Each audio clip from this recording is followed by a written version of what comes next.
Let me plug my mic real quick.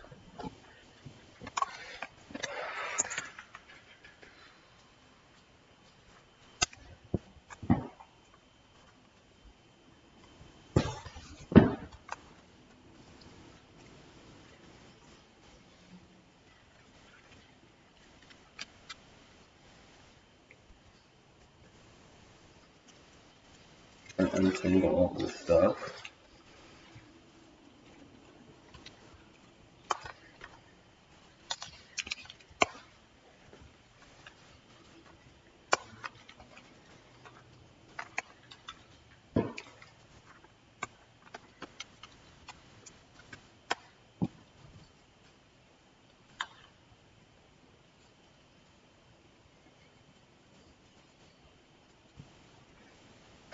Right, mic set up. Then we go. And later today, there will be a new mob vote for Minecraft. And personally, I'm voting for the LA. Honestly, it seems the most useful out of all of them. Just gotta say I haven't done that yet. But before I do anything, I gotta actually.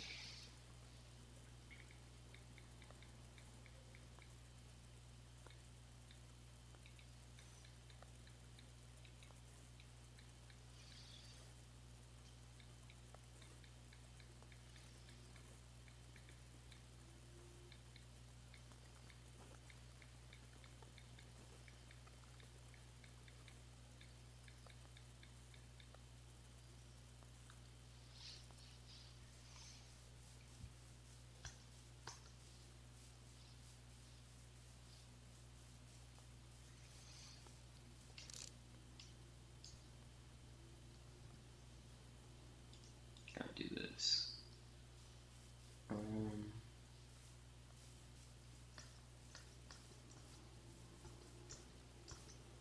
Okay. 12. Like an X. Hold on. Actually, let me see. Minecraft.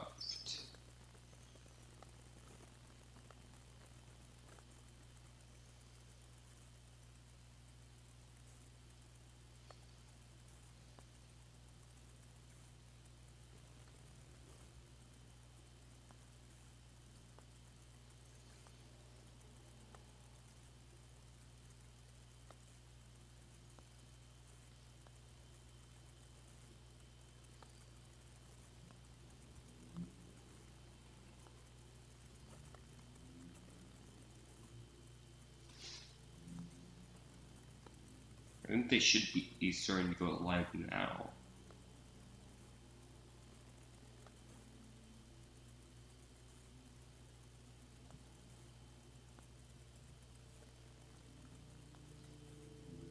Yeah. But this is for Japan right now.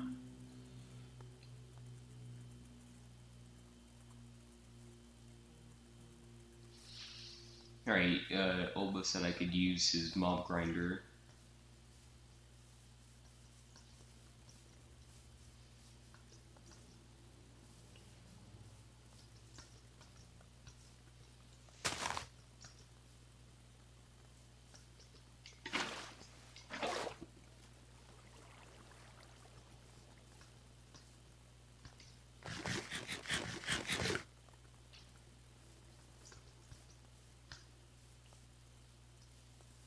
Cat. I don't have any cod though.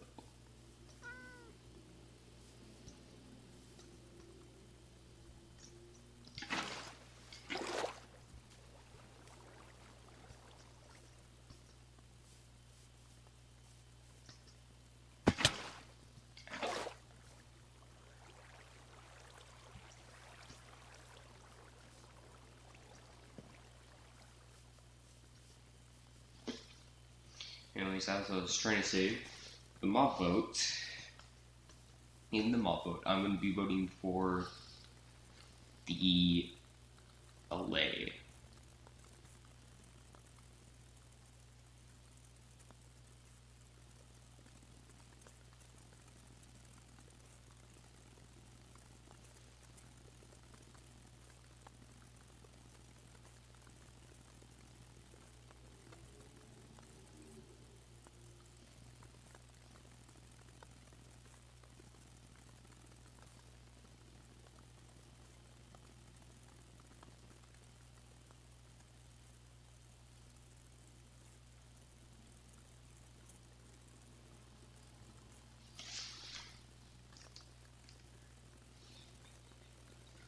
Yeah.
Honestly, if I were to make a mob farm, if I were to make a cactus farm, it would seem like the most useful one.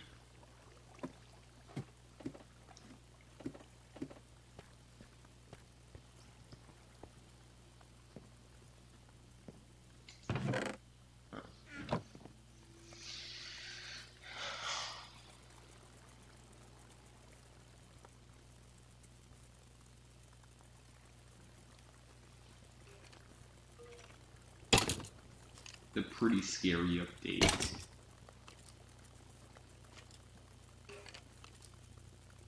And then exploration update.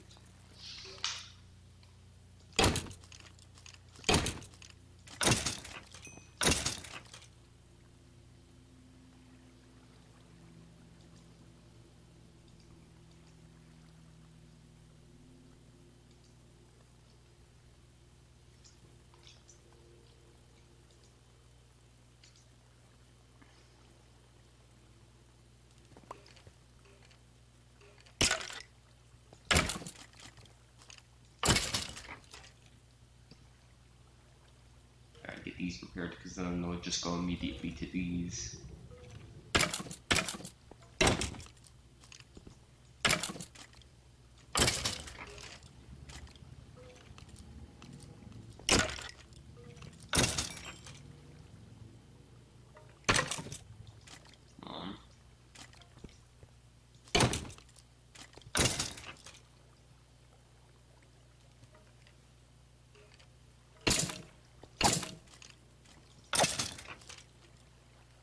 There we are.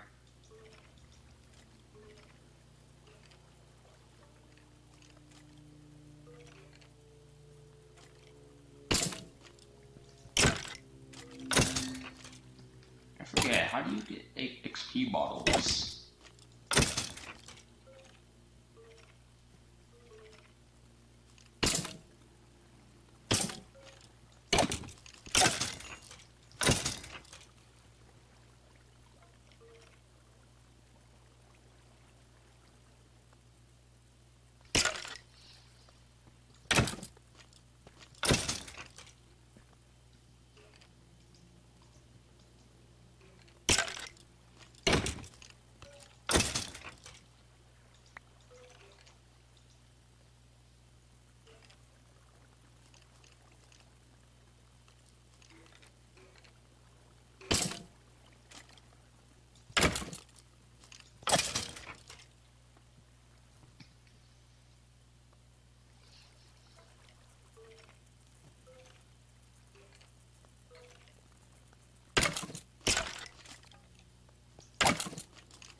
come some of these don't get XP?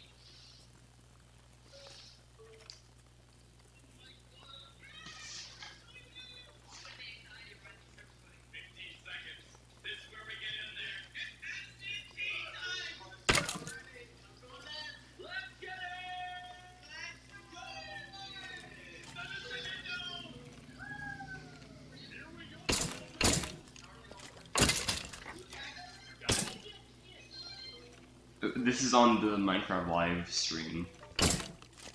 It's like them talking about the MCC.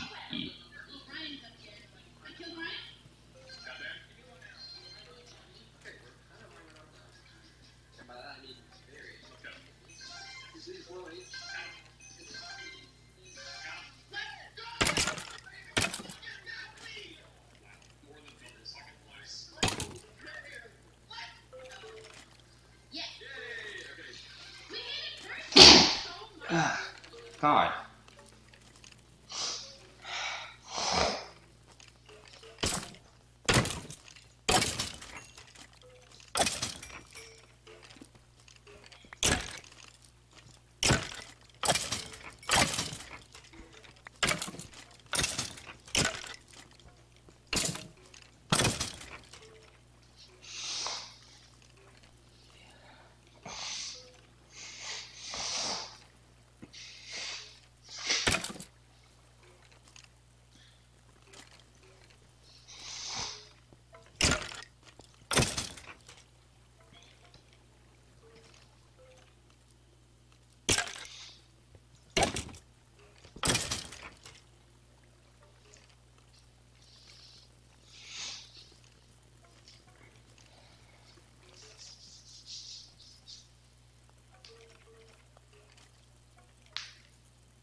I think this is a recap of the last MCC.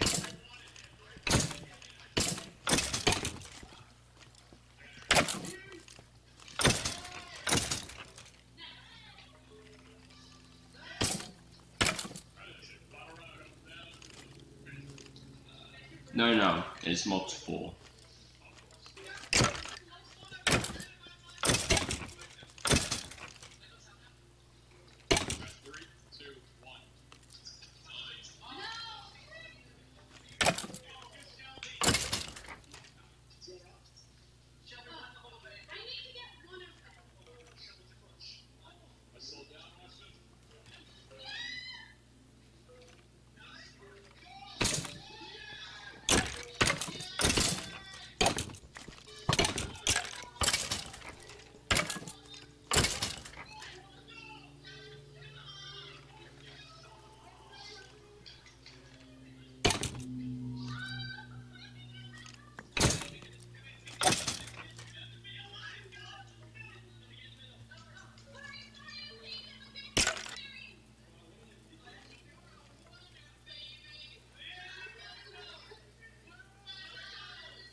You can tune in to the next NCC, which is next Saturday on the 23rd of October at 8 p.m. PST.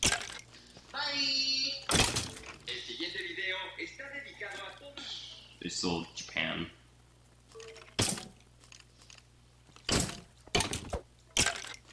Just that the actual video they got was English.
Is an incredible showcase of some of the amazing content that has been created in year 2021. To hold on to some great yourselves in review.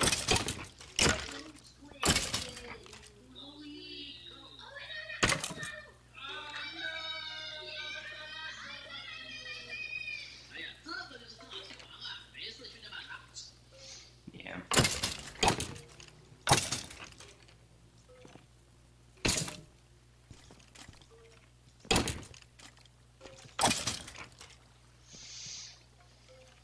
So close.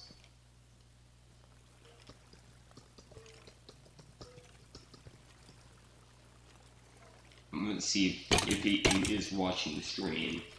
I'm gonna try and see if it's alright if I could use it for the rest of my stuff.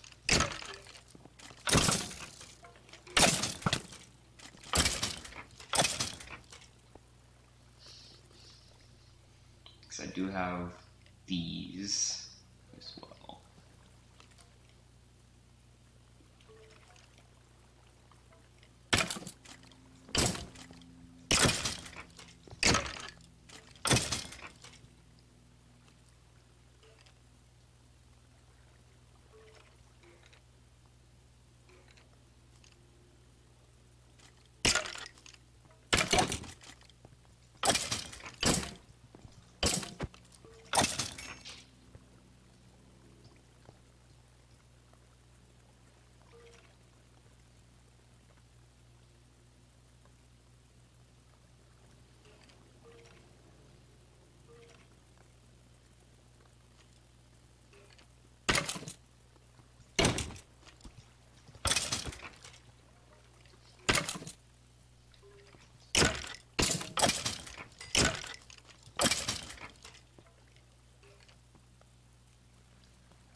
Minecraft Live is like the better.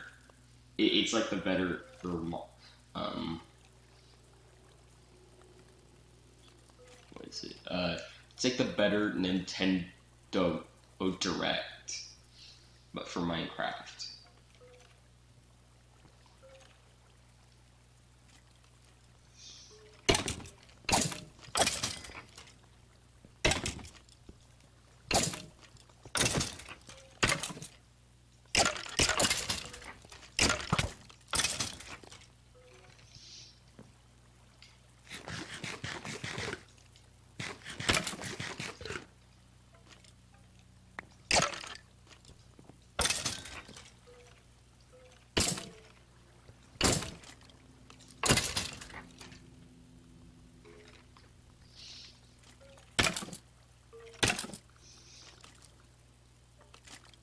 Hello and welcome to Minecraft Live 2021.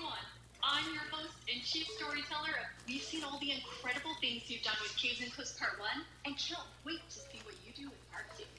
Agnes and Hank are here to give us a peek into the exciting process for Caves and Cliffs Part 2.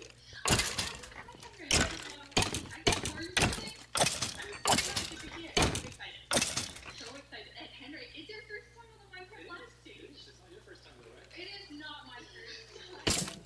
You two are going to tell us about Caves and Cliffs Part 2, and the thing that I think is the most amazing is how involved and how essential the community was to making it. Yes, yeah, this update changes basically everything about the world generation in the game. To add massive mountains, massive caves. It's been really hard to kind of balance that because we want to add all this new cool stuff. But when people are playing the game, we also want them to be able to encounter like the old familiar stuff. So this balancing act is really hard. So as designers and developers, when we test the stuff we built, how do we know if it's any good, right? How do we know if it's better? So we've needed a lot of help, and we've definitely gotten it. So we've been shipping snapshots, betas every week, and people have been play testing and giving us feedback. And it's just been wonderful. It feels kind of like they're colleagues helping us build this great game. That's amazing. And you have an amazing example of someone who took a lot of time giving Yes. this. Yeah. For example, a player tweeted at me this wonderful big picture showing like across different snapshots in the same location what changed across different snapshots and offered some opinions on that and some feedback. And this kind of stuff takes a lot of time to do. It's great. It's research that we start doing for us. And we get a lot of this stuff, and it just saves time. And that's time that we can use, of course, to make the game better. That's so amazing. It truly is. I mean, this is like the biggest update we've ever done, and we couldn't have done it without the community. Oh, that's incredible. And I know you were kind of nervous when you decided to split the update and tell everyone about that. Yes, I mean, it's a very big decision, and we took it together as a team. But yes, when it was time to announce it was quite scary, but we thought the best thing is just to be transparent. Because, as we know, Minecraft is crafted together with the community, and then it's good if we are as honest as we possibly can.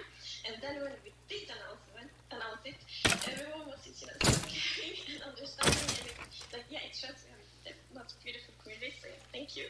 We absolutely do. And it was so nice as a team to be able to not rush it. Since this change is so big, to be able to do it properly, take the time, and really do it well. So we're super thankful that we have so strong support for it. That's awesome. I mean, sometimes during the development process, things change and you decide you want things to be bigger and better, which takes them to a different timeline. And I know we have one of those today. Yeah, we do. So we have been working quite a lot on the Deep Dark, the Warden, and the Scout Sensor, and we're so excited about this, and we know everyone is. And so got to be bigger because we really want to do this right and do it with the right quality. That's also the reason that we moved it to the next update instead. And we're going to talk about the next update at the end of the show, right? So we're gonna show both some new things from the Deep Dark and some other new things. So that's exciting. So we'll move the Deep Dark feature set into the next update, which will be after Caves and Cliffs Part 2, and we're going to look at that later in the show. You're going to get to see some really cool stuff for Brandon. Now, Henrik and Agnes, you two are working with an awesome team of developers, and this was quite a technical challenge, so we had an inside look at sort of a lot that went into Caves and Cliffs Part 2. Yes, a bunch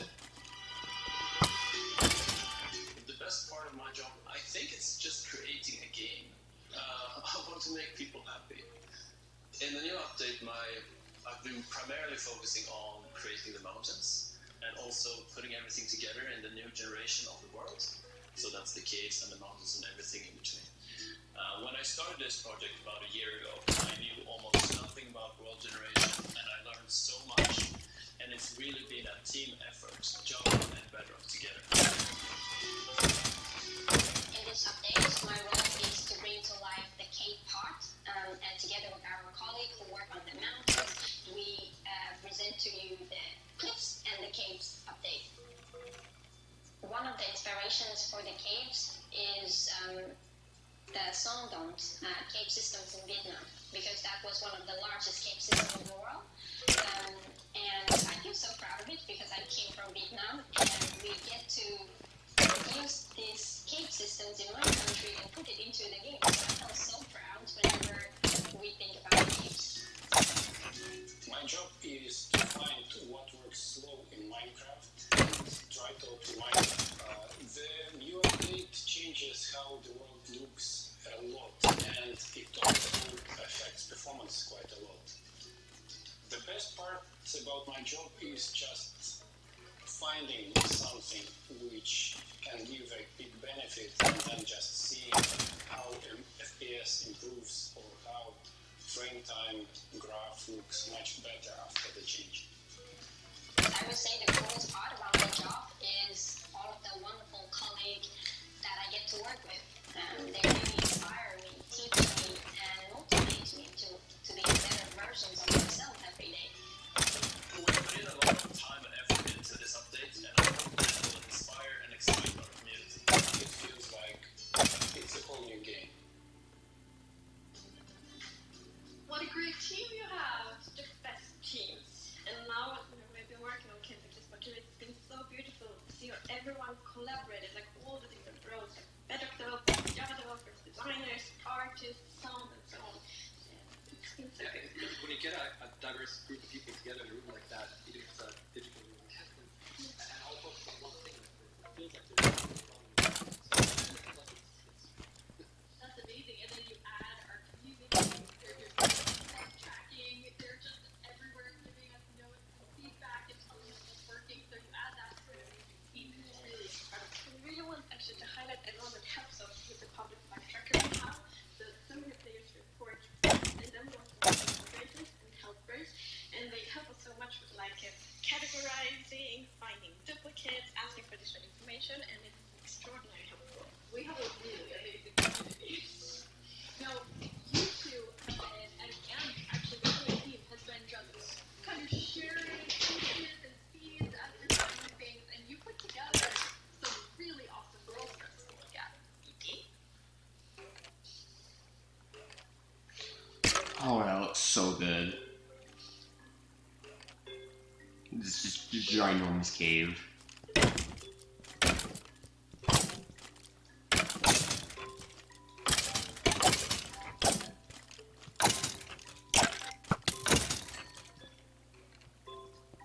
Oh, the mountains look so good in this one. The mesa looks way better now.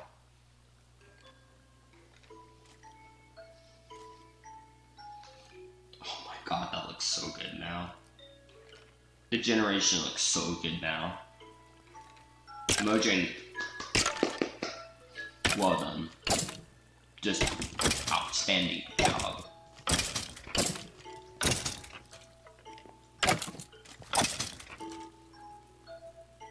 Like these ginormous mountains look so good. Wow, they're beautiful. Yeah, what's interesting about this is when you look at that video, like initially it was just big mountains and natural looking cool mountains and caves, but as we started working on it, the concept kind of grew because we realized that we need to change all the terrain to make this all fit together. But once we started seeing that work, and it was so fun to see how the team started realizing that we're really onto something. This is great. Seeing the inspiration spread and then also spread out to our community through the snapshot. It was fun. Yeah, we do everything a lot, and like we stuck like It's distracted. so many cool places, and it's, I feel it's so inspiring, and that's what we want to do with Minecraft. We want to inspire everyone to play Minecraft in their own way, and like we really feel that this new world generation inspires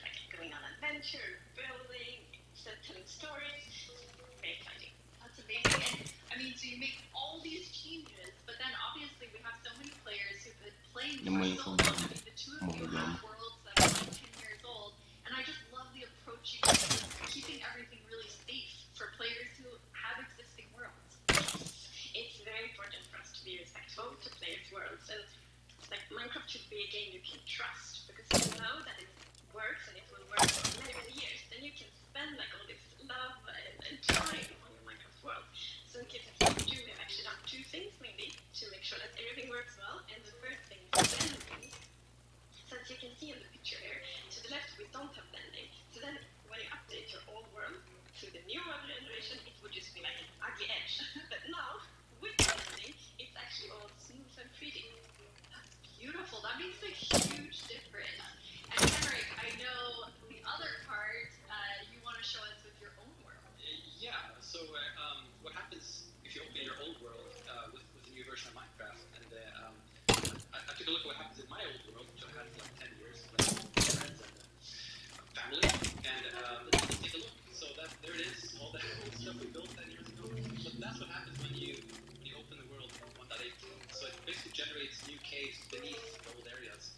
And the idea is to create the illusion that you don't go there until wow, Don't look at it. Spoilers! World, so many So that's like the first thing I'm gonna do when I update is just like digging straight up, well, not straight down actually, but I'm gonna see what's under my base. That's so cool. I just love that it adds so much. Yeah, 'cause even they know the first rule in Minecraft is not to dig straight down. Even they know. Worlds that our players have creative questions, and you two get to have the first one. right.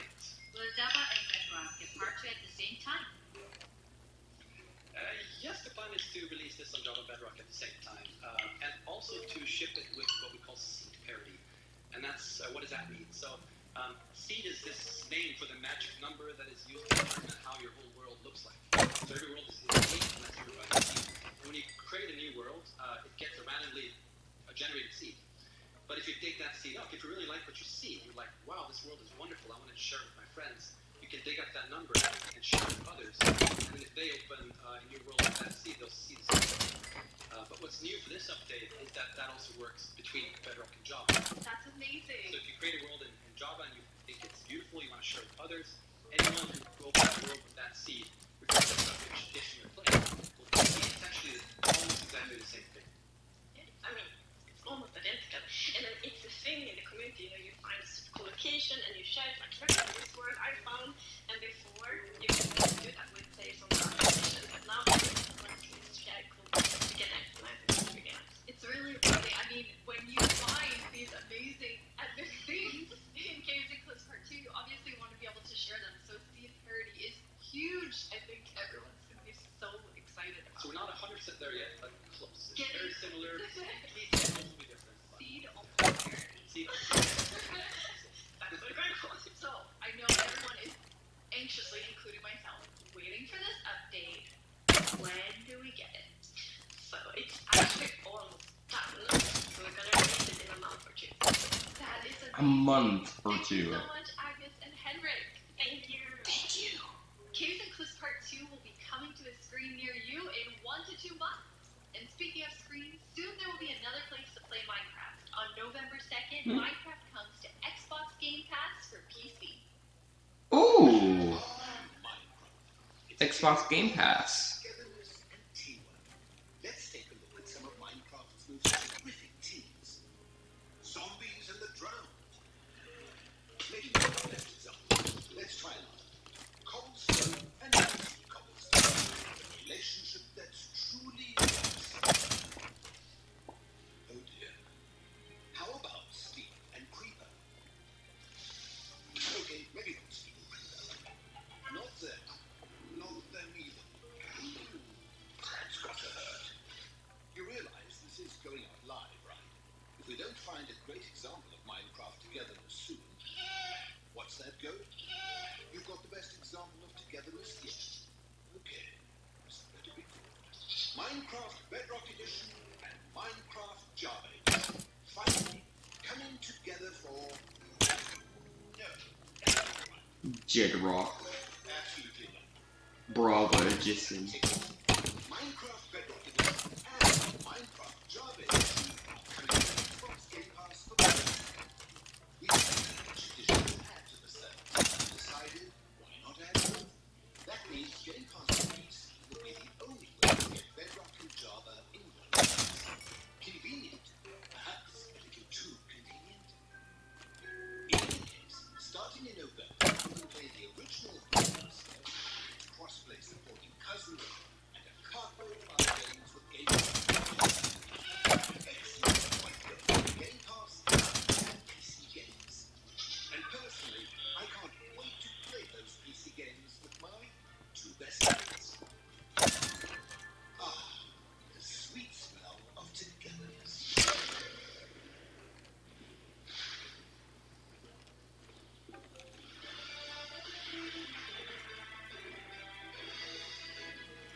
Hello, Minecrafters of the world. I'm Boo Booey, and I'm back yet again to help guide you through this year's incredibly important and potentially life-altering vote. Remember the fans for an amazing mob that will be added to Minecraft. For those of you who haven't been a part of Minecraft Live before, here's how it works. Our developers came up with 3 different mobs that they think could potentially be great additions to Minecraft for a variety of reasons. You, the community of Minecraft players around the world, get to decide which one gets further developed and brought into the game in a future update, and which ones will live on only in our hearts. This is the moment we're waiting for. Like you, little baby. I'll never forget you. He's scratching a, Moving on. The actual winner of last year's intense mob vote was none other than the Glow Squid. If you haven't run into these majestic creatures swimming around under the stars on a clear night, you are really missing out. But that was last year, and this is now. So here's what you need to do. We have 3 mobs for you to choose from. And there will be 2 rounds of voting. The first round, of course, will include all 3 mobs, but one will get voted out. In the second round, there will only be the 2 remaining mobs, then just one winner in the end. As in previous years, the vote will happen on Twitter. So if you don't already have an account, you'll need to quickly make one. And if you do have an account, make sure you're logged in. Then when I tell you it's time to vote, go to the Minecraft Twitter account and check out the live voting poll with all 3 mob options. Pick the one you want to see added to Minecraft and click to cast your vote. That's it. Super easy. Well, the clicking part is easy. The choosing part is considerably more difficult. Now that you know what to do, let's go over your options. And who better to talk about our 3 potential new mobs than someone who is tiny in size but never in heart, the one, the only, Tiny Jens. Hey, Tiny Jens. So, can you help by telling what? What? I can't hear you. Hold on. Oh, I'll come up to the surface. okay. We'll just wait. Can you hear me now? What? I still can't hear you. Hold on. So impatient. Phew. Oh, Tiny Jens. Made it. Can you tell our viewers all about this year's mobs? Actually, very good. I lost my Agnes again. I had retraced my steps, and now I have to go all the way back down there. Oh, sorry about that. But don't worry, don't worry. I know someone who can fill in for me. Great. Thanks. Oh, bye, Tiny Jens. Jens, you're here. Hi, Boo. Hello. Hello.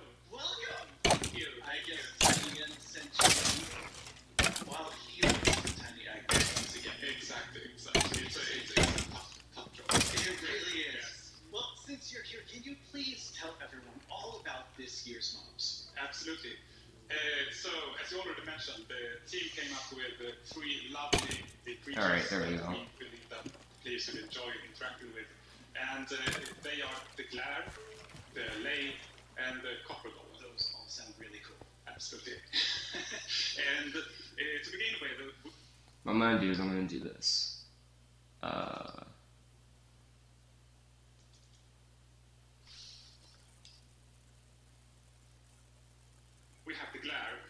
which is it's a creature that flies around and doesn't really like dark areas because it knows that in dark areas there might be monsters spawn. Yes. So naturally, it goes to those areas and gets really grumpy about it. And that is to bring that player's attention so that the problem can be fixed. Okay.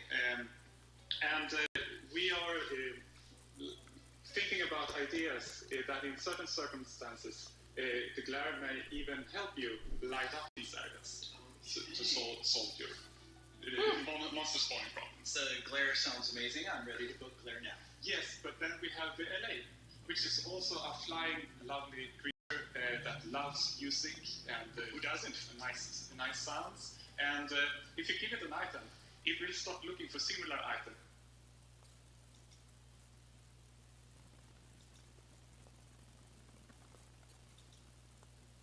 Nope.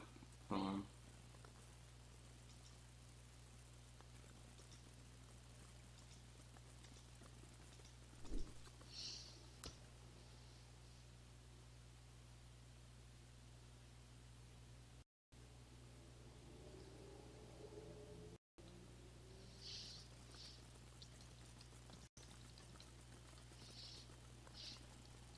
It's a golem made out of copper, so it's an excellent use for copper, and it will also like interact with you. And since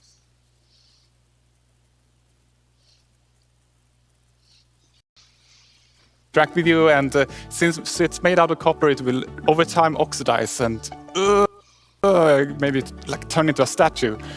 But don't worry, you can deoxidize it using an axe, or it actually carries around a lightning rod on its head, so a lightning strike can also deoxidize it. Wow! In addition, it loves pressing buttons a little bit randomly, specifically copper buttons. But it randomly presses. Yes, so that can also be used in some interesting contraptions, we believe. That's amazing. So copper golem, LA, glare, all sound good. How do people choose? I think it's going to be quite difficult. But you've given them a lot to think about. So I think people will figure out what they like the most. Yes. Well, thank you so much.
Towards being in Minecraft. Like, how finished already is that mob, or is there a lot of work to do?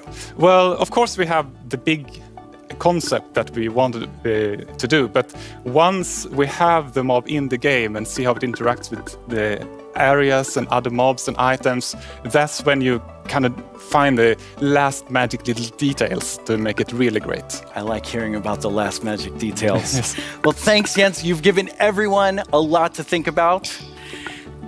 All right, now you know what your options are. And if you already knew, you know a little more about them. Soon, I'll let you know when the first voting round goes live. For now, let's take a look at something pretty fantastic coming to Minecraft that you don't even have to vote on.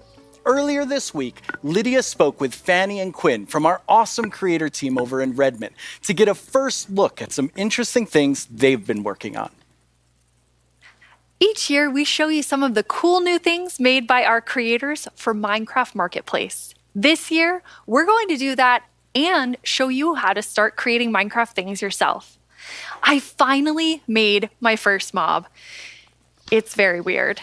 Fanny and Quinn are here. Hello, Lydia. Hey, Lydia. It's so great to be here. Like, just so exciting to talk about our creators, and what a better place to do it than surrounded by the art that they have created. I know. I walked onto the set and I was like, oh my God, those are Jollycraft skins. Those are Cupcake Brianna. That's Ka Studios. It was so cool just seeing all of their skins and worlds and concepts all on the wall. They are really amazing. I mean, the creativity from our creators, those names, that makes sense now. It's just mind-blowing. Before we get too far in, though, we should probably explain to everyone what is a creator?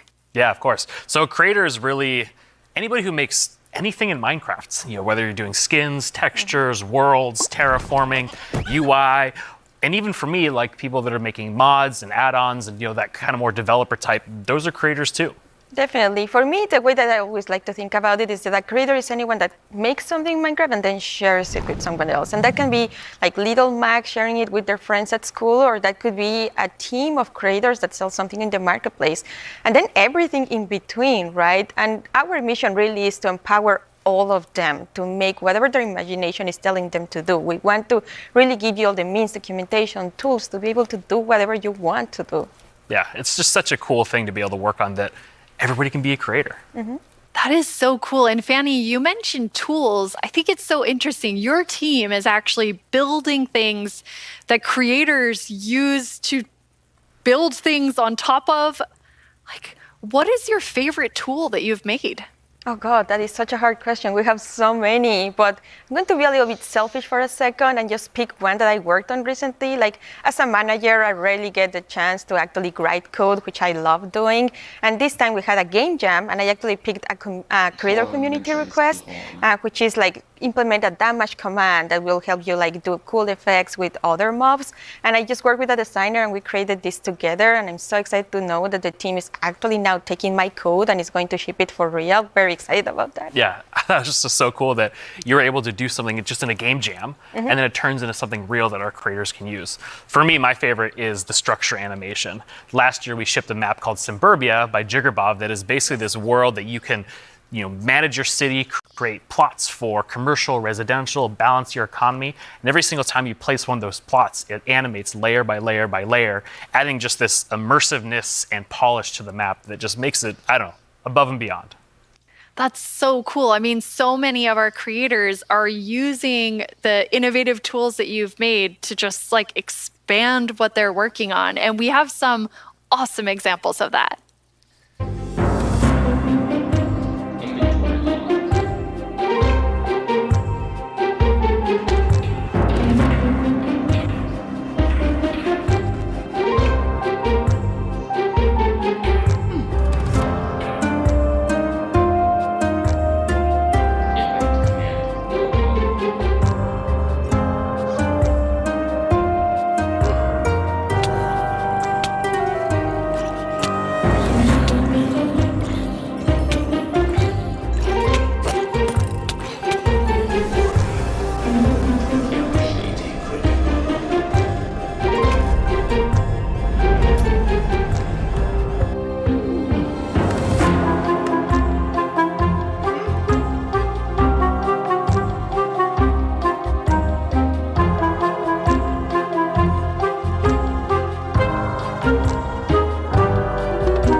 I love how many examples there were of creators just using those tools in all different ways. What's that like for you to see, Fanny, when your team, you've all been working on making those things for our creators? It's definitely one of my favorite parts of like working with creators. You just give them one tool or two and they will make these crazy, amazing things. Like many times I see their creations, I'm like, how did they even do that? Like I know they're using our tools, but I don't know how they did that. It's so crazy. It's mind-blowing sometimes just what they're able to do with just the small little things that we give them. That's really, really cool. And we have a creator question for the two of you. Hey everyone, I'm EYStream, a Minecraft YouTuber, and I've got a question for you. Are these awesome features just for people who have experience in modding or creating content? And if we wanted to, how do people learn more about these features? It's such a great question because the answer is no. They aren't just for, advanced modders or people that have been in the community for a long time. We actually just launched a new website we call the Learning Portal. It's on minecraft.net/creator. And on that site, it basically links out to all of our resources to how to learn how to become a creator, learn how Minecraft content creation works. It also links out to our brand new documentation site that allows you to just go super deep into learning the components and learning entities. And then the coolest thing that we added, which is how we made our mobs, is we use the Minecraft Entity Wizard, which is created by Yanis, and it's a Blockbench plugin that allows super easy creation of mobs that you can add to your own Minecraft game. Hello everyone, my name is Yanis. I'm a software developer and Minecraft content creator. In 2017 I started to create my own 3D modeling program called Blockbench. The program is all about creating boxy pixely models, which makes it perfect for the Minecraft art style. Today Blockbench supports many Minecraft formats, ranging from Bedrock Edition add-ons to Java Edition resource packs and mods. The program is used by Minecraft creators all around the world to create models, animations and player skins. Almost all 3D models you see on the Minecraft Marketplace were made in Blockbench. And it was even used to design some of the new vanilla mobs, such as the goat and the axolotl. This summer I've collaborated with Mojang to create a new plugin for Blockbench. The plugin makes it super easy to get started with add-on creation, by generating everything you need for a custom entity in just a few clicks. I'm going to demonstrate the process by making a simple grizzly bear. To install the plugin, I'm heading to File, Plugins, Available, search for the Minecraft Entity Wizard and press install. That brings up this handy shortcut on the start screen. Let's go! I'm going to pick a preset that looks similar to the grizzly, like this polar bear, and I'll use the same for the behavior. Okay, now the add-on is created on your computer. Now let's start customizing our model using Blockbench. For this example, because we already have a bear model, I'm just going to recolor the model. Of course, you could also change the whole model to turn it into something entirely different, like this butterfly that I made, and is based on the vanilla bat.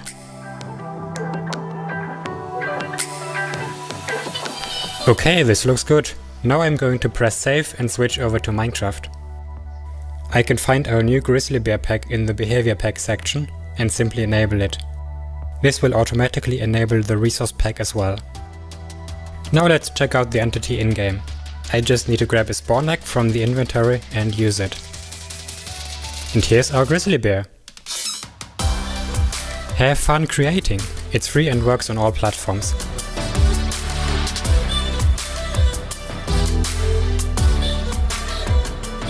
I already told you all that I made a mob, but actually all three of us made mobs because we wanted to showcase that anyone can be a creator.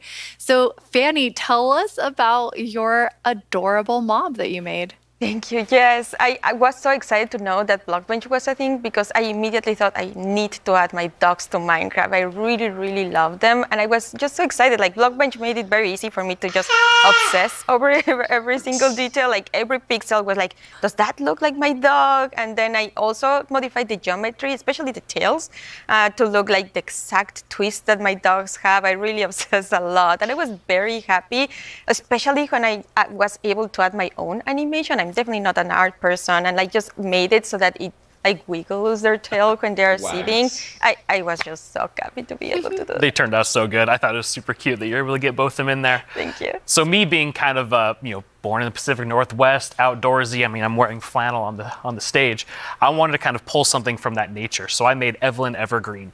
She's this kind of cute little evergreen tree that you maybe see, walking around the deep forest. Kind of fantasy driven. Then I animated the arms and the legs, just these little stick legs that kind of walk around, just to add something, kind of cute and cool to the forests. Her eyes are really staring right into my soul. I love it. I would love to just happen upon Evelyn in the forest. So I went a totally different direction from the two of you. I know, Quinn, you built your mob from scratch. Fanny, you built yours on top of a wolf. I built mine on top of something. I did not animate. I just wanted to do the beginner's course of Blockbench.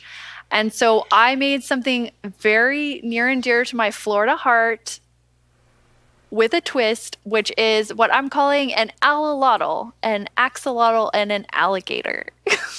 Looks so kind of like a little dragon. It does look like a little dragon. It's a pretty good mashup there. I think it's great.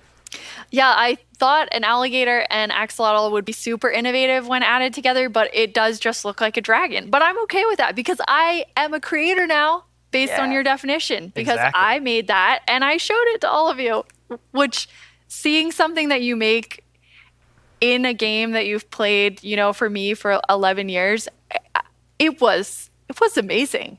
It is so rewarding, really, to be able to just do that. So we encourage you all to try it. Like if someone that, like paint is the only skill that I have, like I know everyone can do it. So please go install Blockbench and try it out. Like we would be so incredibly like proud to just see everything that you have built. We would love to see it. Yeah, it's available on all the platforms, and just, you know, post them on Twitter, post them on wherever you do, and you know, we'll probably run across some of those, and we love seeing them.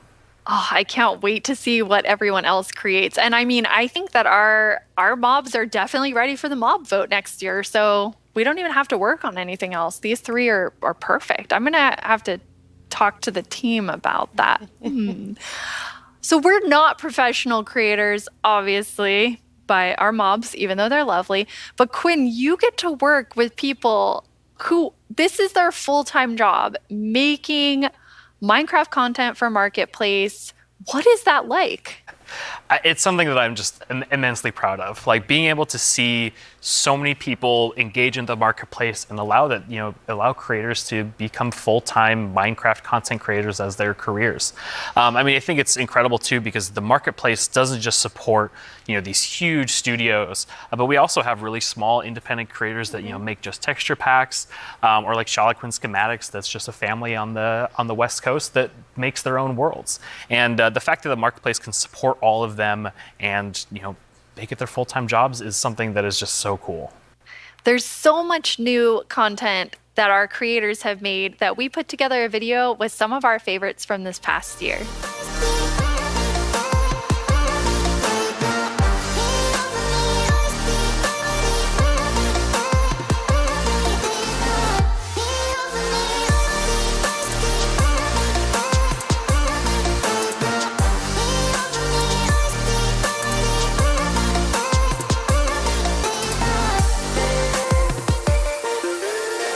It almost feels like a dream that I'm making a living making content for the marketplace. It is the best job that I could possibly ask for.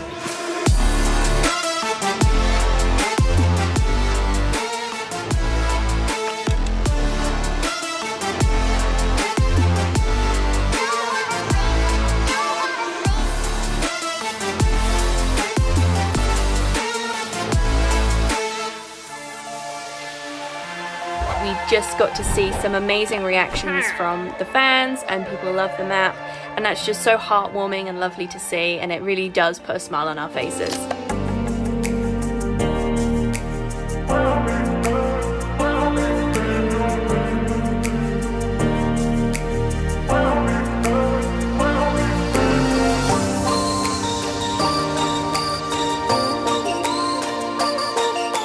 The thing I like most about creating inside of Minecraft is the community that's been built up around it. There's so many amazing creative people, and it's been a privilege to be able to meet and work. DRKDenJ said blockbench.net. With so many of them.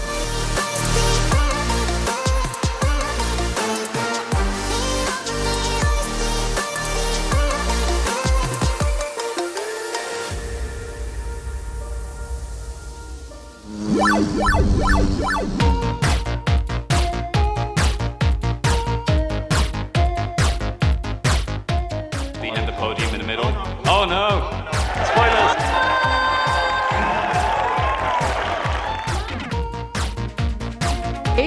Wow! We're kicking things off with the announcement of the We're Gonna Tell You right now. the update Aquatic, Village and Pillage. Seriously, like, I'm so excited. Bees! Bees! Let's look at some bees. To finally have a Nether update. Holiday update will have the cats, pandas, bamboo and scaffolding. Caves and cliffs update. David Niesagen.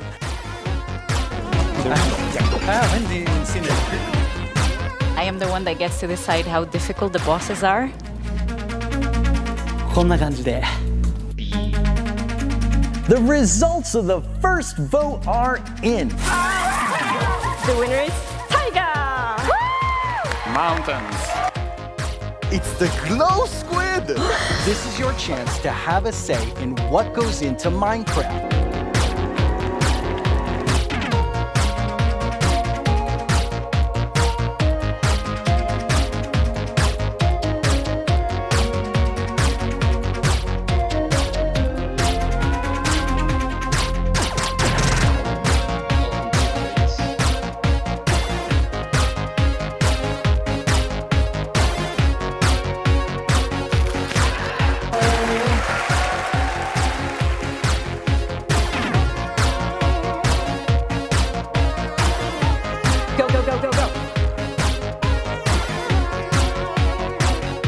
What should I do now?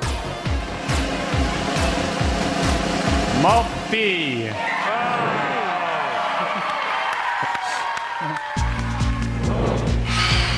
10 years ago, I stepped on the Minecon stage for the first time. I still get nervous and excited every single time I'm on this stage, but mostly I feel incredibly honored to be in front of you. I hope what you see and feel from each of us at Mojang Studios is our passion for Minecraft and our gratitude to all of you in our amazing community. Okay, now before I get even more sappy than I was, let's head over to Vu and hear more about the adorable mobs that you must pick between.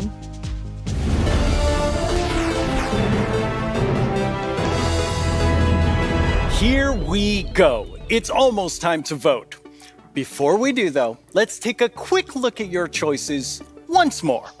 We have the Glare, a mob that lets players know when they're in an area that's dark enough for monsters. You can bring it with you, and it will fly to dark areas. When it gets grumpy, you'll know that it's dark enough for monsters to spawn. Then there's the Allay. If you give it an item, it will collect matching ones for you. It also loves music, so if there's a note block nearby, that's where it will drop these items for you. And finally, the Copper Golem, a little golem that you yourself can make out of copper. They oxidize over time and will eventually freeze into statues. They love spending their time randomly pressing copper buttons, which would also be added to the game if the Copper Golem wins the vote. So those are your choices, and they are all so amazing. Honestly, this whole thing, it really depends on what Dream is going to pick, honestly. Open. To cast your vote, make sure you're logged into your Twitter account, go to the Minecraft Twitter account and find the freshly launched poll with all 3 choices. Don't forget to click on the mob you most want to play Minecraft with. You can do it right now. After the first round of votes, I'll check back in with you so we can open the final round.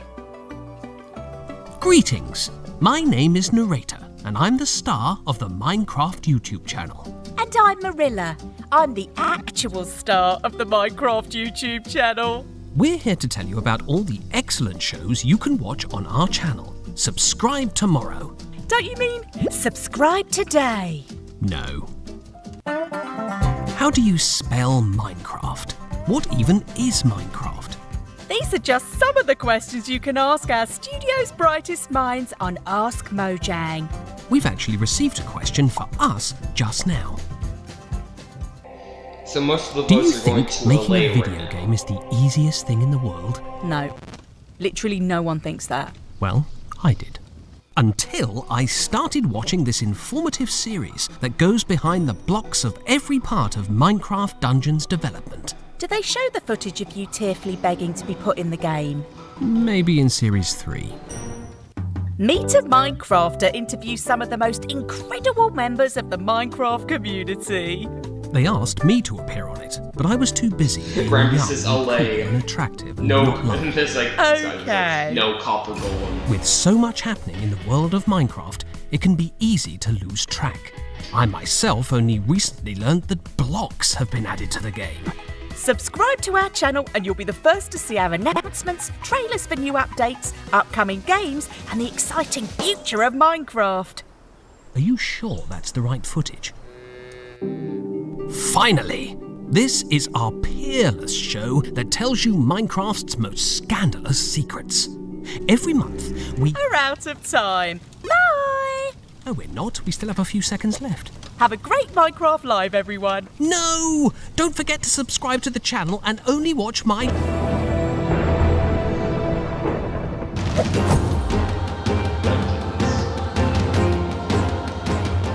Now let's welcome Laura to talk all about Minecraft Dungeons. Hi, Laura. Hi. So you have a pretty cool job at Mojang Studios. Yeah, I think I have the coolest job. It's sometimes difficult to believe, but I'm the lead designer of Minecraft Dungeons, and that means that I get to decide a lot of small things and details and bring a lot of ideas to the table, so hopefully make the game a bit better. That does sound cool. Yeah. You and the Dungeons team have been working so hard recently, and you've recently had a couple of really cool releases. Yeah, it's been crazy.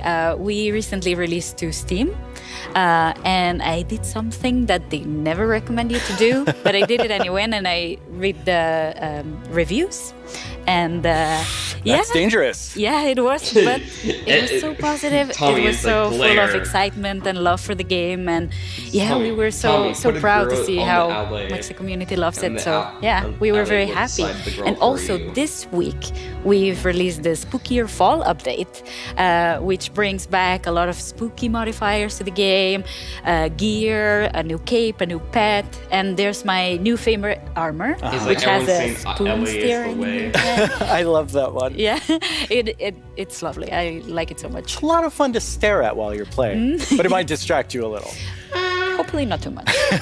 So those just lot of came out, people are but we voting for the also LA. have some new and exciting things to look at Yeah. that haven't come out yet. Yes, let's check it out. LA has the bigger majority vote.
I voted for the LA.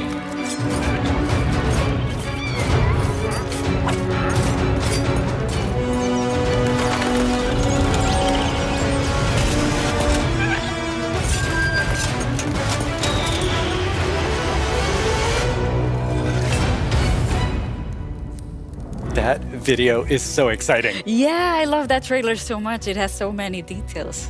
So there's a lot going on in that video Oh, and yeah. a lot to talk about. But why don't we start with, now that DLC is done, what are seasonal adventures? Right, yeah. Now that we are over with the story of the Orb of Dominance, we sat together with our friends at Double 11 and we started working on seasonal adventures, which are a new way for the player to progress through the game and increase in ranks, gather points, and hopefully get cool rewards at the end. That sounds amazing. Yeah. So how long do they last?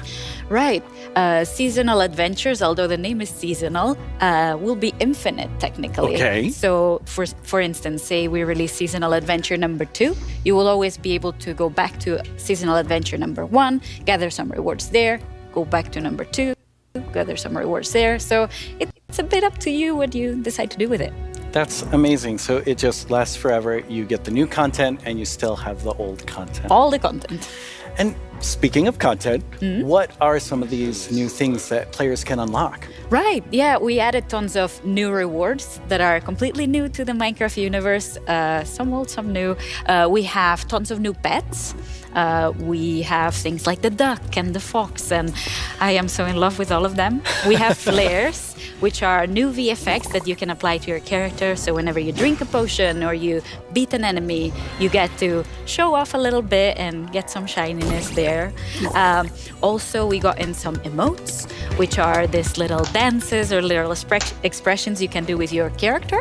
Show off a little. Yeah, exactly, and have some fun with your friends. Why not, like we see here, having a party.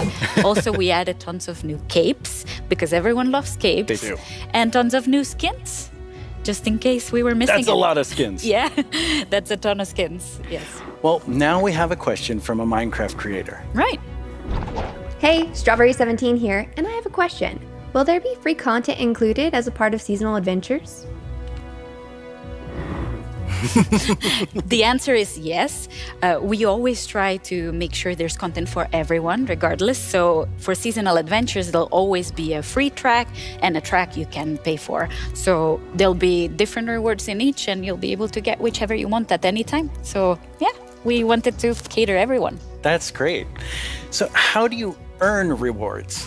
Right. You will be able to get adventure points all throughout the game, meaning that doing the regular stuff you do, you'll get them. Like, say you beat a daily trial. At the end of the daily trial, you get adventure points. Also, we implemented new weekly challenges. So we'll ask you, like, this week, if you beat 100 zombies, you'll get extra adventure points. That's a lot of zombies. Yeah, but people do it so fast. I'm always so impressed. And also, the best way to get adventure points is in the tower. Okay, the tower, which we have not spoken about yet. So what is the tower? The tower is another free single-player feature that we've added to camp. So you'll be able to see this gigantic tower in the camp. I love how it turned out. And it is a space with 30 different floors, each floor harder than the one before. And you'll get to fight in arena mobs. You'll get to fight bosses. You'll get to meet some new tower inhabitants. And yeah, hopefully explore around and be able to test your skill. So you will start with a completely blank character from the bottom, and you'll be able to find new gear as you progress. Okay. So yeah, the floors get more difficult, your character gets stronger, and you can test your skill. That sounds really fun. So let's take a look at some live gameplay of the tower right now. And for that, we have JP. Hi, JP. Hello. How do you like my throne? I think you stole that throne from the Arch Illager. I think he stole it from me. Looking Speaking so of sharp. my stuff, let's go loot the tower. Nice. So what are we seeing here, Laura? Right, so we prepared some special floors to showcase here. So this is an example of a very early floor in the tower. So if you see JP's tower avatar has very little amount of gear. And yeah, you'll be always have the context that you're high up in the tower, Looks right? so cool. Yeah. We also wanted to make sure that the tower was this whimsical, magical space. So yeah, we have a boat, we have a river, why not? So you'll be able to find a ton of magical spaces and new characters to meet. So yeah, this level is quite easy, as you can see, since it's very early on. Yeah, JP's doing really well. Yeah, exactly. Oh, and we can see a sneak peek up there in that balcony. That's our tower keeper. Very cool. Yeah, that's a character that will guide you through the tower and yeah, will guide you around and ooh. Wow, JP did really well. Yeah, Maybe it was, he was a little so fast. too easy. Yeah. So each of these levels generates itself, but you can come back for up to 2 weeks and replay the same thing. Right, yeah. Our tower runs will be seated and they will change every 2 weeks, meaning that for 2 weeks, you'll be able to learn what happens in every floor. So say I reach floor 5 and I get defeated at floor 5.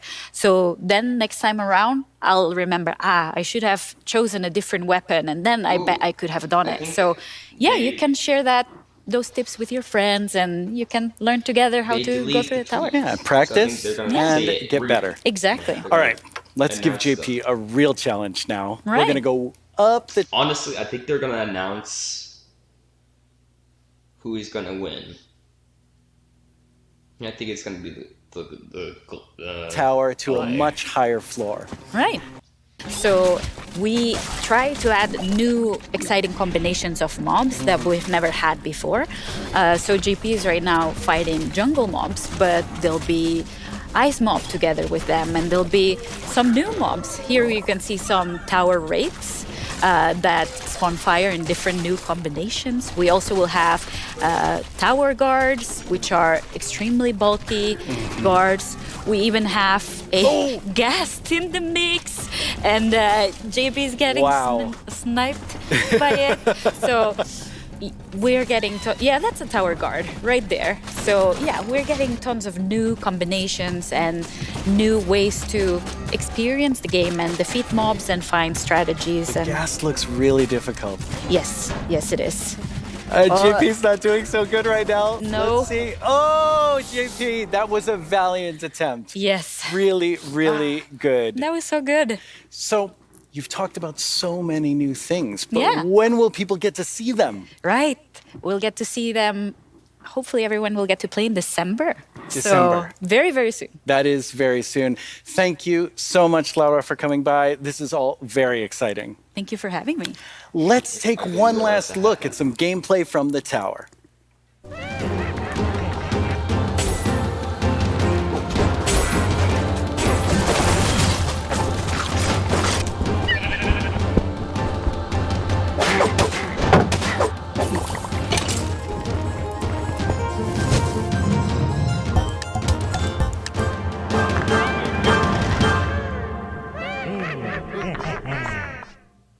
Once again, our friends at Element Animation have made us something to enjoy and perhaps even sing along to, all while taking us through everything you can do right now from Caves and Cliffs Part 1. Try not to get this one stuck in your head all week. I only say this because it's been stuck in mine. Hey, you two!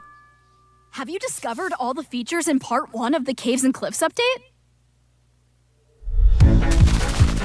Well, there's brand new colored candles and the lichen makes rocks glow. You'll find some amethyst if you look inside a geode. The buds grow into clusters, then you get shards when they're mined.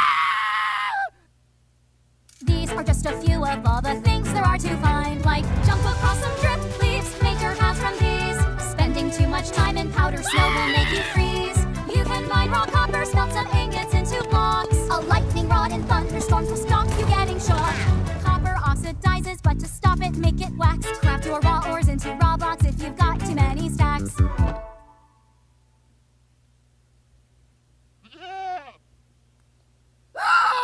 You can find axolotls in the water underground. Put them in your bucket, you can carry them around. There's glow squids way down here, they fill their caves with light. Make a sign using their ink, make the glow frame super bright. There's dripstone blocks and deep slate versions of the ores. There's so many things here to explore, and there's so much more. There's so much more. Oh, it's been quite the turnout for our first round of mob voting. You have made your decision, and now one mob must go. We have the Glare, the Allay, and the Copper Golem. But you, the community, have spoken, and now one mob must leave the race. And that mob is the Glare. So that still leaves two amazing mobs to choose from. Which one do you want? Will it be the Allay or the Copper Golem? The Allay. How do you see yourself All the playing way. and interacting with them in the future? Which one will make your game life easier? The Copper Golem is just a redstone randomizer. That's literally it. While the LA is like a hopper for non-stackable items. Or more fun. Or like the Year of the Phantom, way more terrifying. 100%. Don't worry about what anyone else wants. This is all about you and how you want to play Minecraft. But make your decision quickly because it's time to vote again. There's a brand new poll just posted to the Minecraft Twitter account with only these 2 mob finalists to choose from. Make sure you're logged onto Twitter and click the mob that you just can't wait to spend your days and nights with in the game. Your vote really counts, so don't miss out on your chance to change Minecraft. I know who I'm going to vote for, and I think I can see Jens voting right now.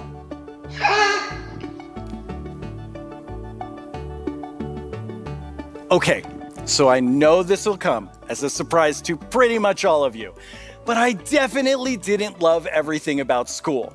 Maybe that would have been different if I had Minecraft in my classes. Minecraft Education Edition is available for schools, homeschools, and after-school programs. You can explore awesome education content in Minecraft Marketplace. Learn about everything from sustainability to ancient worlds, even how to speak new languages, all in Minecraft. The coolest part is seeing how with Minecraft, the students often become the teachers. When I tried becoming the teacher in my 5th grade science class, well, let's just say it wasn't appreciated. But anyway, let's take a look at how Minecraft is being used in classrooms around the world by kids who didn't get in trouble just for telling everyone that homework was canceled forever.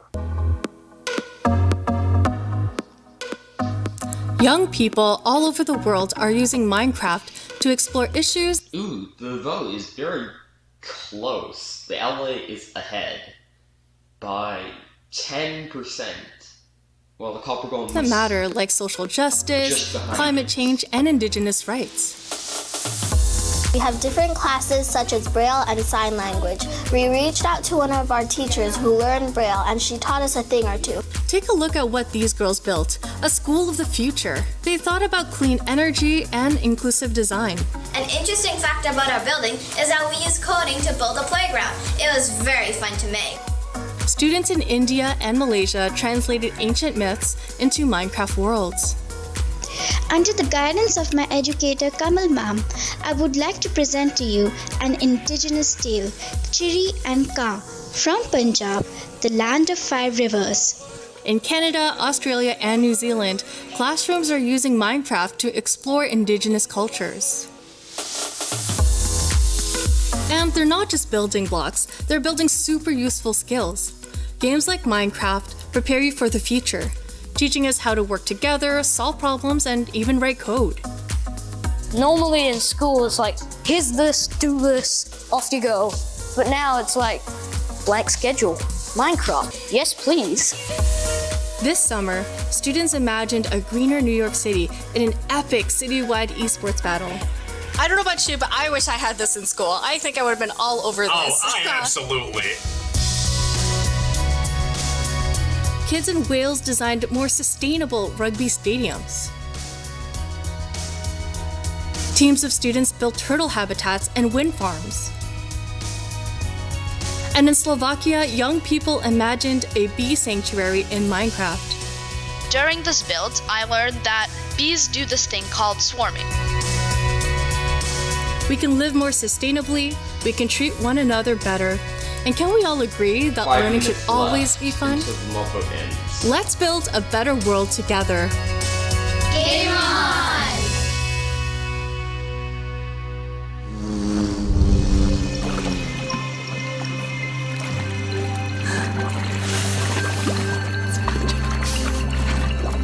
Now it's the big moment. Let's talk to Agnes about the next update. Welcome back, Agnes. Thank you. How's the show felt for you? Super good. Like, I think it's a really fun show. And also, of course, we've shown so many exciting things. Absolutely. I mean, I'm feeling quite nostalgic since this is number 10. And I have to say, I was the 7th employee, the first woman on the team, and when I see you leading Minecraft, I just feel so excited about where we're going. 4 minutes left. Thank you.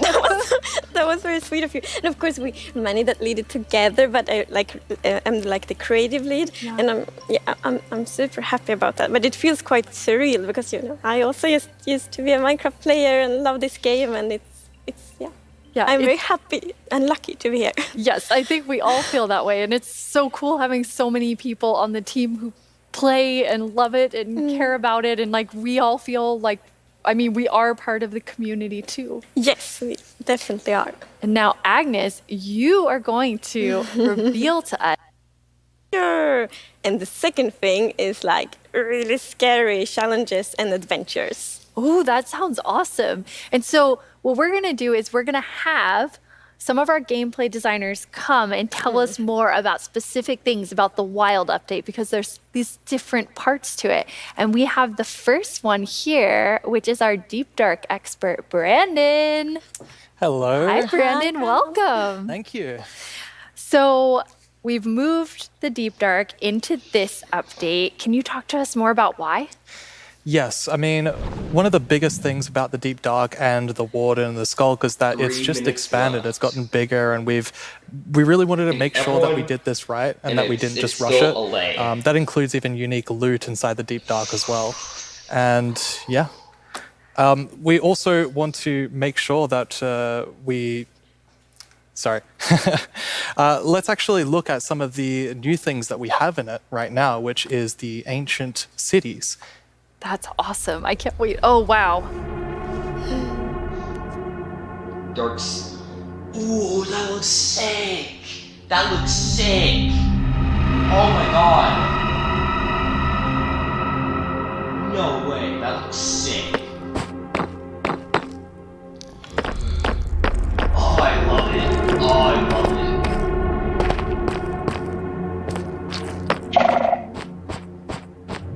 This looks sick.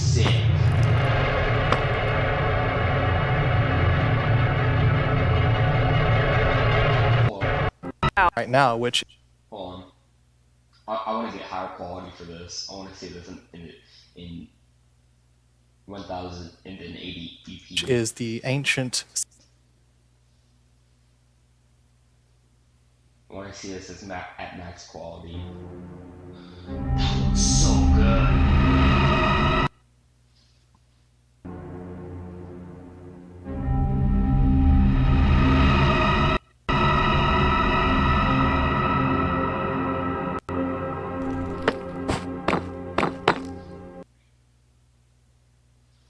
But the problem is like these look so good. Honestly.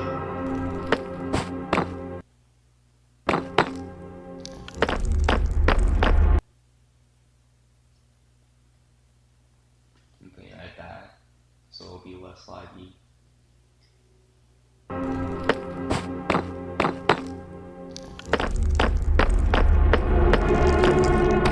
Like, these look so cool.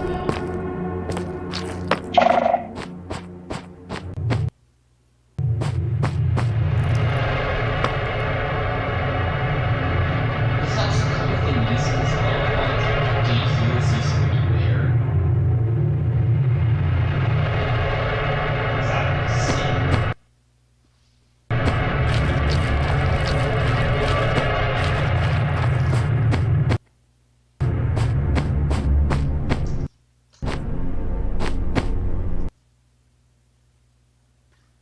Anyways,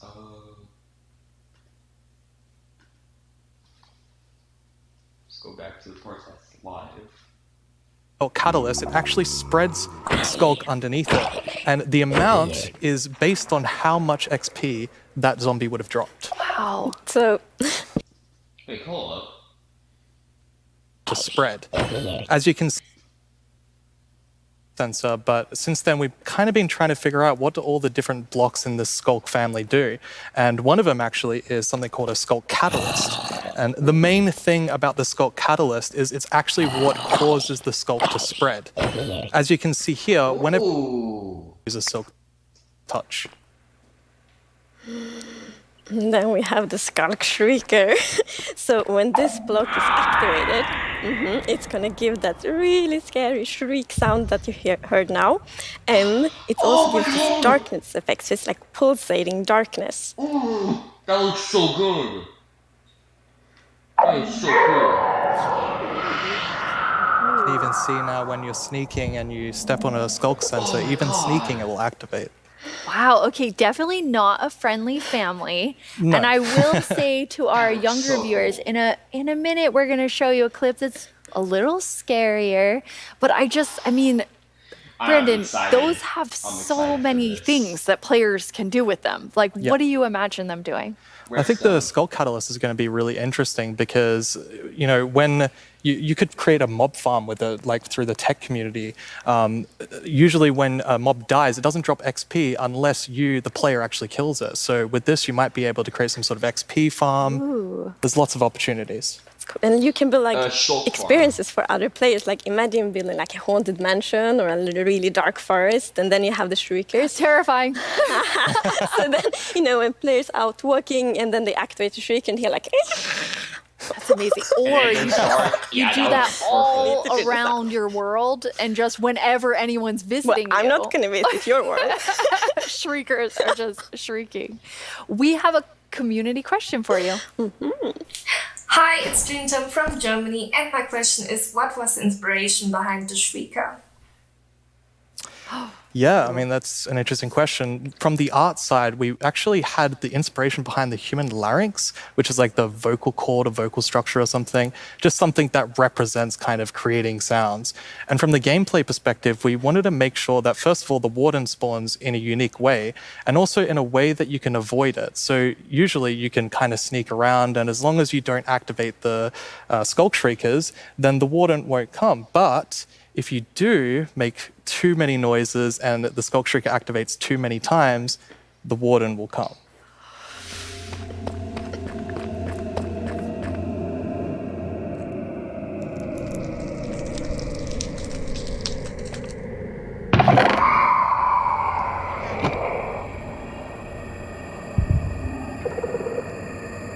Like, I like the effect. I like how it goes dark when the Skull Shriek goes off.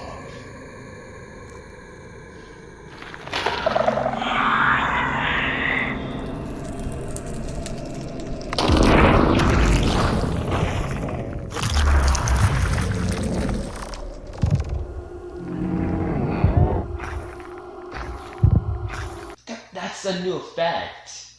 Ooh, the darkness is an effect. Ooh, that's interesting.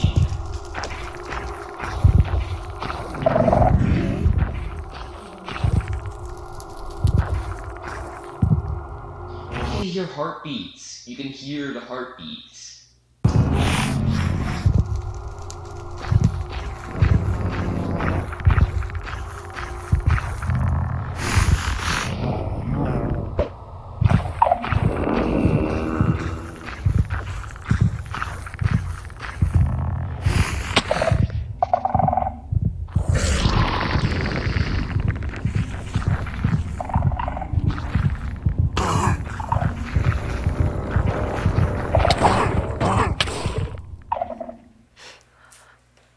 I'm kind of back to thinking that the Skulk family is very adorable and sweet after seeing that. Wow, there is a lot there, Brandon. Definitely a lot to unpack. I mean, the first thing is that the warden actually emerges underground. So that means you know that wardens are kind of in the deep dark, in the walls, under the floor. And it also has developed a sense of smell. So, of course, you can sneak around and try to be, you know, quiet and not to get detected. But unfortunately, the warden's still going to be able to sniff you out and find where you are. And if it sniffs you while you're really close by, then it's going to start noticing you. Wait, so basically the warden is like, smell that? It's happening. And just like going for the Pretty players? much, yes. It's not going to be fun for you. No, and I love that we're adding that like sneaking gameplay, because we haven't really had that before. So, you know, you are in the deep dark, everything's super dark, and you're sneaking, trying to find. So much for joining us and and scaring us half to death. No worries, that's my job. He's our expert. Like if you want to do something scary, it's like, Brandon. Thanks, Brandon. Thank you so much, Brandon. So Agnes, the LA Deep won. Dark is one part, this sort of very adventurous side of the Wild update, which the name is starting to really become clear after talking to Brandon. And then the other part you said is really this more of that beauty and, you know, the atmosphere of Minecraft. Yes, so we want to like celebrate the wilderness of Minecraft. And The LA one has thing we want to won. focus on is immersion. So when you play Minecraft, we really want you to feel that you're inside the Minecraft world. Actually, like we are now. It's so beautiful. And we also want to focus or have focused on biome diversity. So we want to find like a unique identity for different biomes. For example, the birch forest, as you can see in this beautiful concept art. So in the birch forest, we want it to be like light and peaceful, and the sun reaches the ground. The trees are taller, and the flowers, things like that. It's really beautiful. It looks very Swedish in the birch forest. That's true. That's actually very Swedish forest. There's like mushrooms It's on gorgeous. the trees. And then you have, so you want to add more atmosphere to the different biomes, but there's one biome that you want, I mean, I would say you're giving it quite an overhaul. It's getting a lot more in the Wild update. Yes, that's true. And that's the swamp. Oh, our art team is just so amazing. It's such a beautiful concept art. And as you can see here, the atmosphere is really different from the birch forest as well. It really is. It's amazing. So we have another one of our gameplay designers here and our swamp expert, Corey. Welcome, Corey. Hi, Corey. Hey, it's absolutely wild to be here. Oh no, Corey. The puns are so quick to start. It's Corey after all. Yeah, it's very on brand. So you're going to tell us about all of the, I mean, there's a lot of exciting things coming to the swamp. So what are we getting? Yes, Yo, there are a lot of swamp awesome things update, coming. let's go. The first of which is the boat with the chest in it.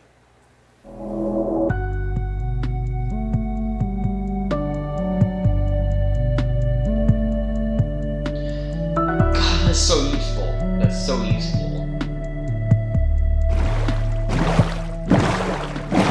So you're like swimming, like if you're like fishing on a boat, it's so useful. It's so useful. And relaxing. Yes, and especially now, you know, in Caves and Cliffs Part 2, we have even wider rivers, so it's easier to travel on water, so it's going to be like extra useful. Yeah, and like in the aquifers as well. Yes, so like when you go rafting in the caves, you can like put your diamonds in the chest in your boat. Oh, it's that's really nice. amazing. And you've been working on what I think now will be my favorite tree in Minecraft. Yes, we are adding the mangrove tree to Minecraft.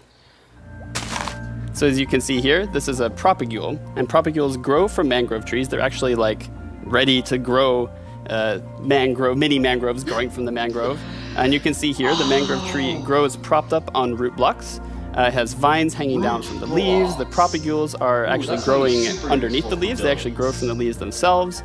And I really like how the propagules are looking here. And okay, I'm just gonna nerd out on propagules for a Please minute. do. Okay, so in real life, the propagules grow, like I said, from the mangrove tree. And then when they fall into the water, or like let's say they fall into water, they could float for up to a year before they plant themselves in the like water, underneath the water or on land, wherever they happen to land. And mangrove trees themselves are actually amazing for like local ecosystems, fighting climate change, for local communities. They're just super trees, and I'm really, really excited that we're adding them to Minecraft. That's awesome. And this is the first sapling that you can plant underwater. Yeah, you can plant it underwater and on land as well. That's so cool. When you first showed me the mangroves and you talked about your favorite thing, the propagules, I actually remember playing in mangroves in Florida, and we would use them to like write in the sand because they're super cool. That's So adorable. seeing them in Minecraft is just so exciting. And of course, where there's a new tree, there must be a new wood type. Yes, the mangroves do come with a new wood type. And like always when we add a new tree, we are so happy, like we get so many questions from the community like, will there be a new wood type? and therefore we're so happy that we were able to add a new wood type for the mangroves. And look at it, I think it's really pretty. And you also don't see like all the blocks here. It's gonna be like a full set for the wood types. It's gonna be like doors and trapdoors and so on. That's gorgeous. I love it. I'm so excited about mangroves, but I just need to mention another thing. Because we decided to go with like really big roots, and I think those are so cool. And we actually prototyped quite a lot back and forth, and it was a bit tricky to decide how the roots should look like, as you see in this picture here. But now I'm so happy that we went with the like multi-block roots, because, for example, when you like go with a boat and then you can go under the mangroves, and I think that adds such a nice feeling to it. Yeah, like in this picture, it's really nice atmosphere. That's beautiful. I really agree. And like when I was testing, I really loved that feeling of like being underneath it, being like this huge feeling. And I wanted more. I wanted to be surrounded by mangroves. So I was like, why don't I just make a mangrove swamp biome where I'm completely surrounded by them? So as you can see in this video, walking around, you're just completely surrounded in the mangrove swamp. It's just mangroves as far as the eye can see, just like in real life. And you have all the mangroves propped up on their roots, growing in the water, so you can take your boat underneath like Agnes likes. And you're just completely surrounded by the awesome beauty of it. It's so beautiful. Oh, and I mean, during sunset, every time I was testing, I would actually like pause the day-night cycle just to watch the sunset in the mangrove swamp. It was super beautiful. That's absolutely gorgeous. I noticed that was not dirt. Good eye, Lydia. That was wet dirt, otherwise known as mud. That's amazing. So you've actually added mud to do something really cool. Yeah, so we're adding really cool renewability mechanics to mud. The first of which is if you take a dirt block and pour a water bottle on it, then you can get more mud. And then the other one is if you take your mud block and you stick it on top of the dripstone, it will sort of like drip the water out of the mud and eventually dry it out, which turns into clay. I love the renewable clay. Like, I always need more bricks. So perfect. Yeah, your local mason isn't going to be super happy with you though. That's actually true. I have this one mason, it's diamond tier mason in my village, and I always trade with them. You're taking a villager's job. They might be a bit upset now, but still renewable clay. Yeah, it's really, really cool. And you're also using mud to make a new block. Yes, we're also adding mud bricks. So mud bricks are really, really exciting, like building block. And as you can see here, the brick texture is actually different than the other stone bricks that we have in the game. So they're sort of smaller, more compact, but it is really cool, like to build with. It matches a lot of different block sets, and I'm really excited to build with them. Minecraft updates adds mud. This sounds funny. I just love the look of them. They're どうもこんにちはプチプチです。私からの質問はねこちらになります。どうして泥レンガを追加することにしたのでしょうか? I'm so excited they asked this question because I really wanted to answer it. So the main reason that I wanted to add mud bricks to the game is that I really wanted people to feel like all around the world, there are houses built out of mud bricks. So many people around the world have houses, buildings using mud bricks. And I really wanted people who are playing Minecraft to feel like they could build their home and feel like they're at home in Minecraft. So I'm really glad we got to add them for that reason. Amazing. Yes, and it's so important for us that like everyone feels equally welcome when playing Minecraft. Oh, that is absolutely amazing. Now, so we have like amazing new trees. We have mud everywhere. We definitely need something very cute. Yes. Well, very cute and quite derpy because we're adding frogs. Frogs! Oh my god. Frogs. You thought I was copper, but I am frog. That looks like copper. Why is it looking like copper? Honestly, it looks like copper.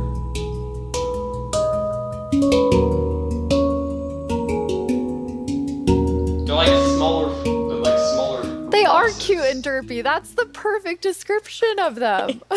The croaking is amazing. And did you see the one that jumped like backwards? One fell in the water. Silly frogs, yes.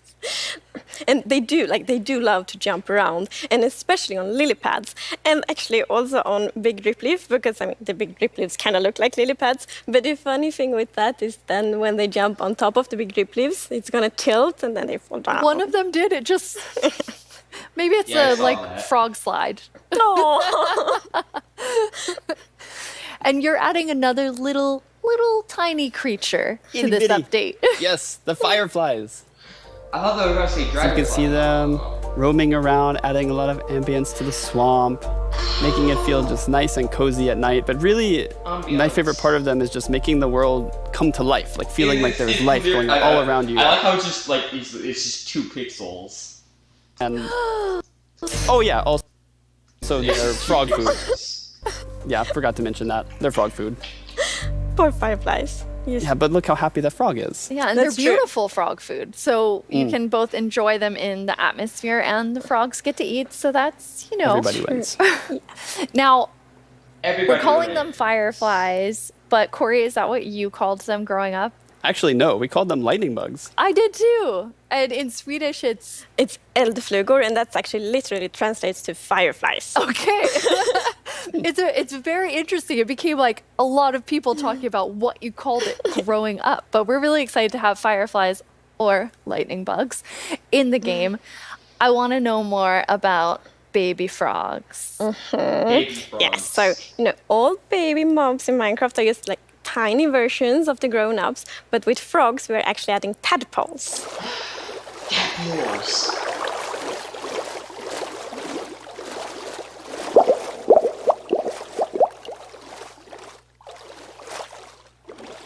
Once again, you deliver on the promise of cute and derpy with the tadpoles. We do. Yes, and you can pick them up in a bucket.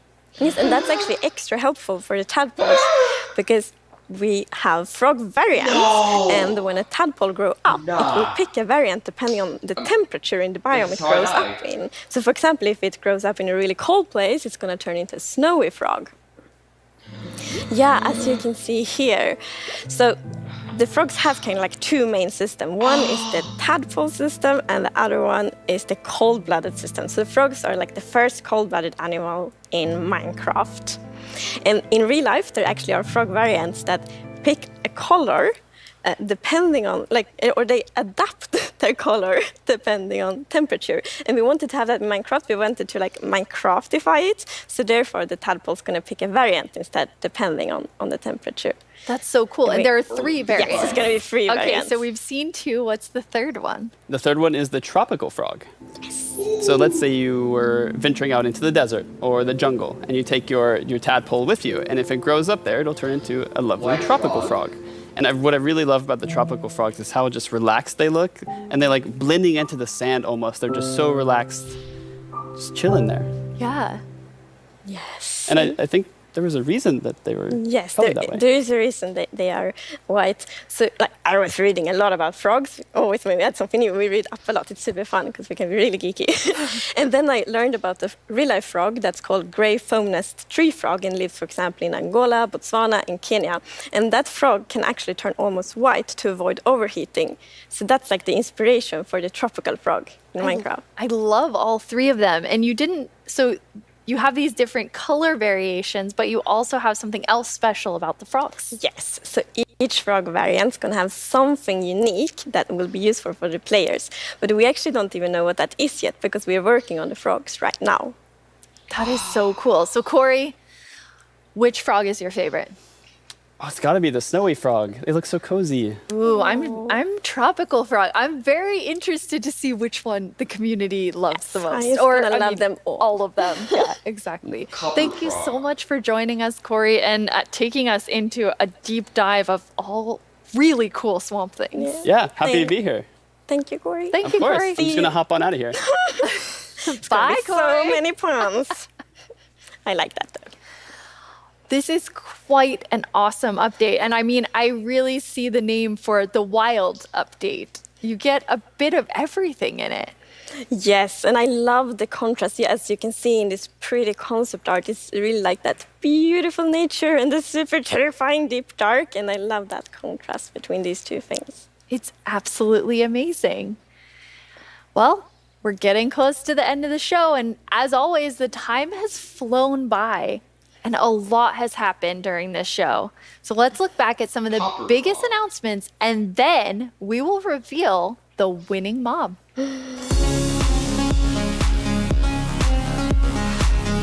That looks so good right there. Right here. That looks so good right there.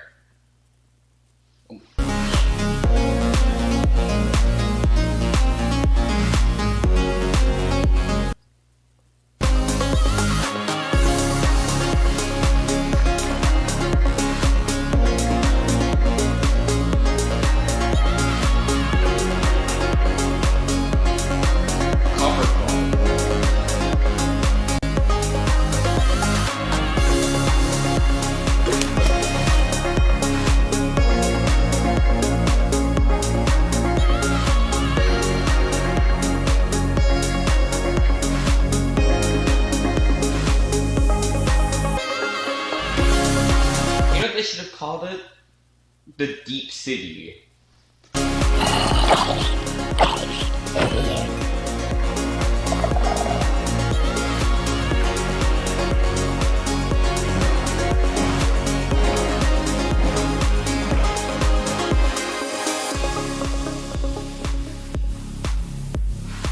Now it's time to see what mob you chose to add to the game. Hey Jens, do you have the results?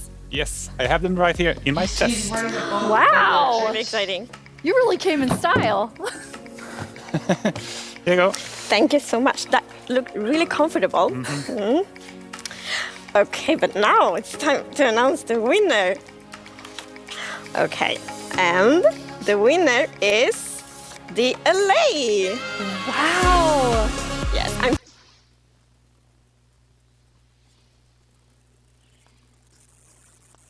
To announce the winner. Okay, and the winner is the LA. Wow! Yes, I'm super happy about that. It's a lovely, lovely mob. That is so exciting. So Agnes, when can everyone expect the LA? So the LA will be included in the Wild update and it's gonna be released next year. Next year, the Wild update with the LA. I can't wait. Thank you all so much for joining us. Minecraft wouldn't be what it is today without all of you from all of us at Mojang Studios. Thank you so much. Bye.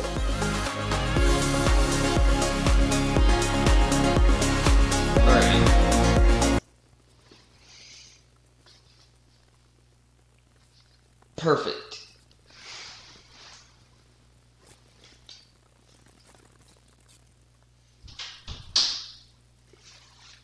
Me too. Alright. I'm gonna end this stream here. If you guys enjoyed, please consider hitting the subscribe button. It really helps.